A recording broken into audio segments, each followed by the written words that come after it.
emotionally and physically. I worked with innocent animals that were caged up, begging for attention, and a family to bring them home. I spent many hours volunteering at the Pope Memorial SPCA in Concord. An animal is abused every 10 seconds in the United States. Every day, neglected, beaten, starved, and tested on. They're forced to survive in unsanitary living conditions. They get inadequate living spaces. They lack the food and the water necessary. They struggle each day to keep motivated, lacking the love and compassion that they truly deserve. So what is animal abuse? Animal abuse is when someone hurts an animal deliberately or does not care for an animal responsibly.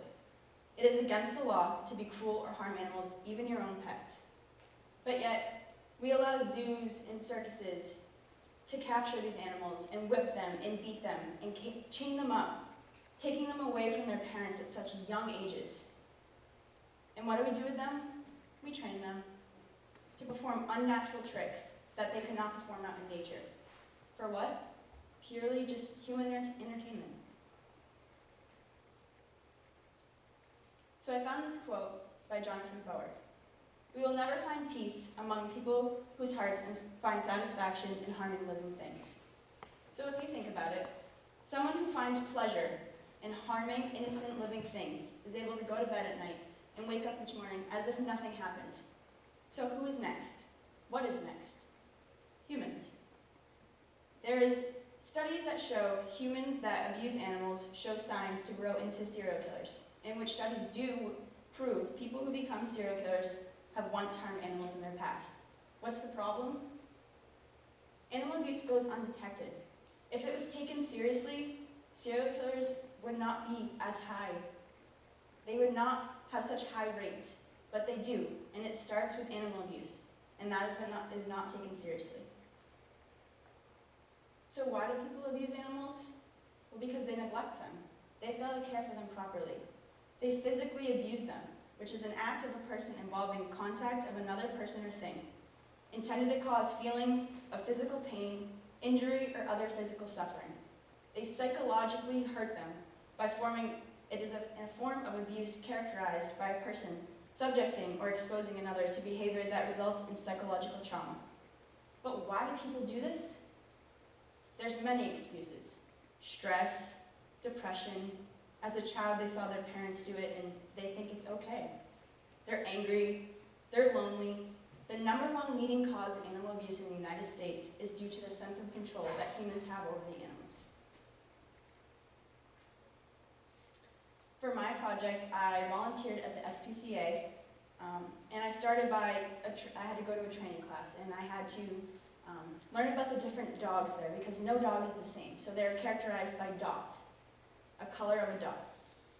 Some animals would have a green dot and an orange dot. Some would have a blue, a yellow, and a purple. And depending on what each dot meant, so they could be hyper, they could be allergic to certain food.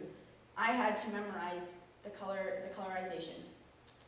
And then I got to start taking dogs out on walks, out on the property, and soon enough I was taking them on trails.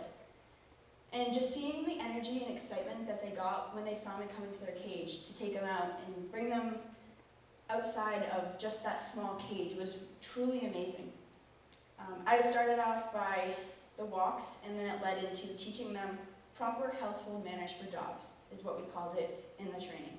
And that you would know by a trick: to sit, to lay down, to roll over.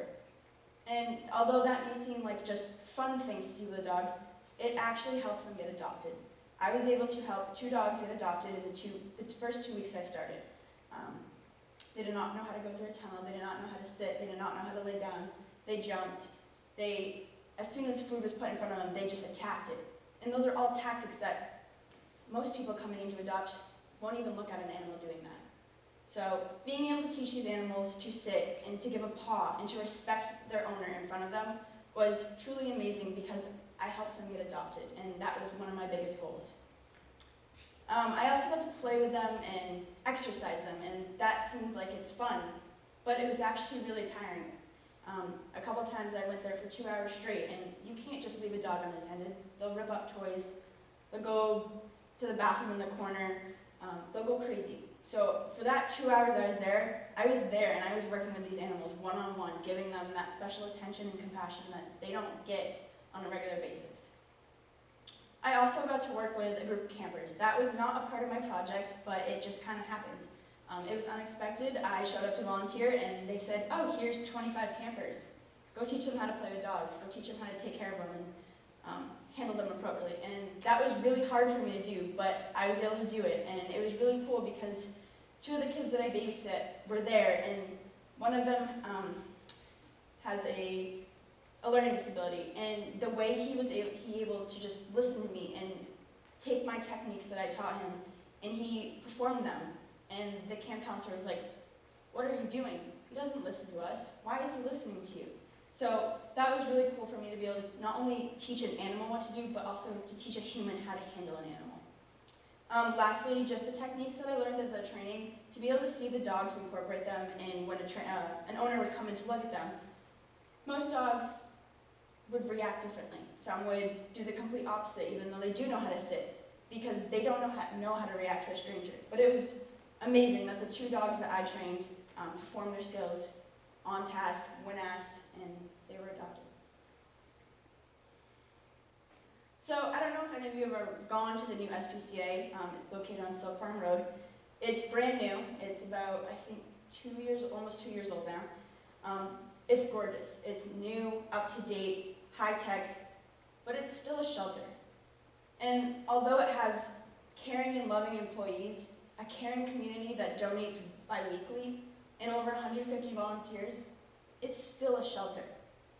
These animals do not get the proper attention that they deserve.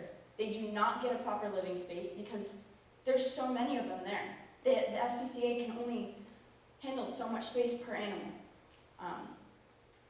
So I interviewed Crystal Carl. She is the head coordinator of dog enrichment at the SPCA. And I asked her, what do you think it's like to live where these dogs live? And she said, well, it's better than living where they were, in the woods, hiding for shelter, not knowing what to do. But she said it's like a jail cell. She compared these animals' homes, temporary homes, as a jail cell. Now imagine yourself in a cage, people coming in and banging on this window of all heights, all sizes, some with long hair, some with facial hair. Dogs react differently. They have emotions too. So we would test these animals. We would put people in these big costumes, and they would have, some would have facial hair, some would have glasses, and we see how these animals react differently to them. And every animal reacts differently. So, does an animal deserve to be caged up when they've done nothing wrong? The low point in my project is when I realized I got really attached to these animals.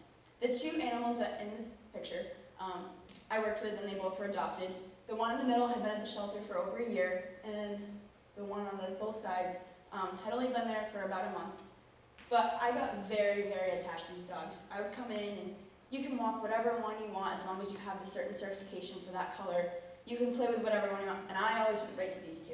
I always devoted my time to these 2 dogs because they respected me, they listened, they were playful and just full of energy, and it was never boring.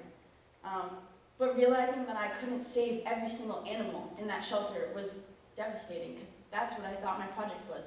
I thought, I'm going to just go in and save all these animals and volunteer my time, and I can't do that. I'm one person trying to make a difference. And then I tried to get my mom to adopt an animal, and that didn't go well, and she said, no, you can't even take one home. So then I had to realize I couldn't only not take one home, I couldn't take any home. So after I would play with these animals, it was time to go home and my volunteer time was done. Seeing how instantly sad these animals became. They would turn away from the shelter doors, they would refuse to take their harnesses off, they would stick their nose in between the door so I couldn't shut it. So just a really low point for me was when I realized that I'm only one person and I can only do so much, and it wasn't everything that I wanted to do. So going back to physical abuse and animals, I want to relate it to what is normal in society. Zoos and circuses. And raise your hand if you've ever been to a zoo or a circus. so just about everyone. So the elephants you see there, they perform these crazy things, or if you've ever been to Clark's Trading Post, the bears that run around on the balls, okay, that's not normal. That's very unnatural. And so we ask, how do these people train such beautiful animals of nature to perform such unnatural things?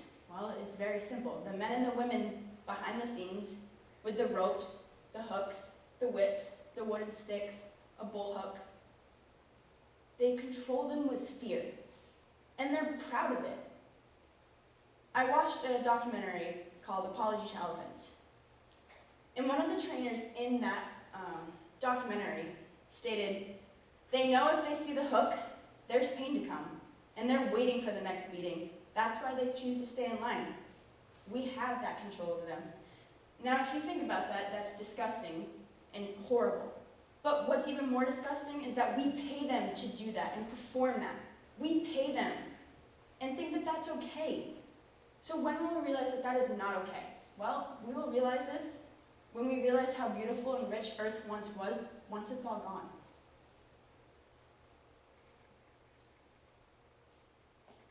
CoverGirl, as girls would know, a very high-end makeup brand. All of its products tested on innocent animals taken out of the wildlife, brought into a laboratory, performed on, and after they are tested on, 64% of these animals are killed. They cannot re-enter the wild once they've been taken out. And they cannot go into adoption centers because of how harmful these testings were. They are forced to be put down because they are going to continue to live in pain. So I found this quote by Ellen DeGeneres. If you want to test cosmetics, why do it on some poor animal who hasn't done anything? They should use prisoners who have been convicted of murder or rape instead. So rather than seeing if that perfume irritates a bunny's eyes, they should throw it in Charles Manson's eyes and ask him if it hurts. What if humans were used for this testing? How would we react? Well, it's very simple. We don't test on humans typically. We say it's illegal, but it's okay for animals who have done nothing wrong and have no voice to be tested on. So before you leave today, I want you to take with you something. That there's just more than just adopting or volunteering. What we really need is for society to stand up to the animals and be the voice they wish they had. Make the choice that they wish they could. There are many ways to help prevent animal abuse and protect these animals. So rethink that next makeup purchase, or rethink that next time you want to go to the circus, because when you're on your way home with your family, saying, oh, look at that elephant, you're showing the pictures and you're seeing him doing crazy unnatural things, that elephant is behind the scenes being whipped because what he did wasn't good enough.